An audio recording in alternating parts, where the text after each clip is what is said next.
লতা মঙ্গেশকর কাকে বিয়ে করেছেন জানেন? তিনি কোনো মানুষকে বিয়ে করেননি, কোনো পুরুষকেও স্বামী হিসেবে গ্রহণ করেননি। তিনি যার সাথে গাঁটছড়া বেঁধেছেন তাকে বিয়ে করার কথা আর কেউ ভাবেননি।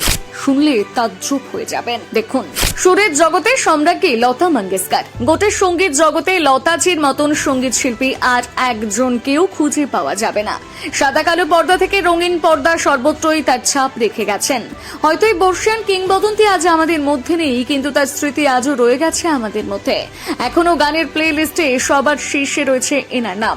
কিন্তু এই বর্ষিয়ান কিংবদন্তিকে নিয়ে গোটা বিশ্ব জুড়ে যতটা সুনাম রয়েছে, ঠিক ততটাই রয়েছে বদনাম।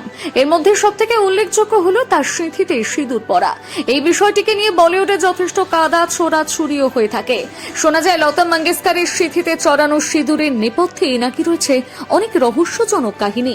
আমরা সকলেই জানি তিনি বিয়ে করেননি, কিন্তু তবুও তিনি সিঁদুর পরেন। তার অনুরাগীদের থেকে এটাই প্রশ্ন, কেন তিনি সিঁদুর পরেন? আসলে তিনি কেন সিঁদুর পরতেন তা অনেকের কাছে এখনো অজানা। এই বিষয়টিকে ঘিরে নানান রকম কেচ্ছা কাহিনীও শোনা যায় বারংবার। এমনকি অনেকের নাম জড়িয়েছে তার সাথে। কানাঘুষো শোনা যায় প্রাক্তন প্রেমিকের নামে নাকি তিনি সিঁদুর পরতেন, কিন্তু আসলেই কি তাই? সম্মানীয় কিংবদন্তি লতা মঙ্গেশকর তার প্রাক্তন প্রেমিকের জন্য সিঁদুর পরতেন? আসলে লতা মঙ্গেশকর কখনোই কারো নামের সিঁথিতে সিঁদুর পরেননি। সেই ছোট বয়স থেকে বাবা হারা মেয়েটি সংসারের হাল ধরতে নিজের সমস্ত ইচ্ছে অনিচ্ছা জলাঞ্জলি দেয়। সংসার কি ভালোবাসা কি সেসব তার আয়ত্তে নেই। তিনি শুধু জানেন সকলকে খুশি করতে। বাড়ির বড় মেয়ে হওয়ায় 13 বছর বয়সে তার উপর এসে পড়ে সব দায় দায়িত্ব। রোজগারের পথ হিসেবে বেছে নেয় গানটিকে, আর এখানেই ধীরে ধীরে নিজের আধিপত্য বিস্তার করতে শুরু করে। অনবরত নিজেকে ঘষে মেজে তৈরি করেন সুরের রানী রূপে। আর এই গানের মাধ্যমে তিনি খুঁজে পান এক অন্য জগৎ। সমস্ত সুখ দুঃখ আনন্দ সবই খুঁজে পেতেন সুরের রাগে।